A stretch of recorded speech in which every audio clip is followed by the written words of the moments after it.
নবী আরবি সাল্লাল্লাহু আলাইহি ওয়াসাল্লাম আমাদেরকে প্রশ্ন করলেন, আতাদরুনা মা হাদা? আমার সাহাবীরা, তোমরা কি জানো এই শব্দটা কিসের শব্দ হয়েছে? সাহাবীরা জবাব দিলেন, ইয়া রাসূলুল্লাহ, আল্লাহু ওয়া রাসূলুহু আ'লাম। কিসের শব্দ হয়েছে আমাদের চাইতে আল্লাহ এবং তার রাসূলই ভালো জানে।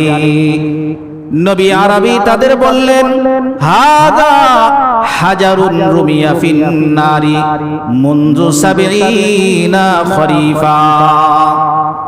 এটা হলো একটা পাথর, যে পাথর আজ থেকে ৭০ বছর আগে আল্লাহ জাহান্নামে ফেলেছে। হাদা ইয়াহউই ফাহুয়া ইয়াহউই ফিন নারি আল-আন।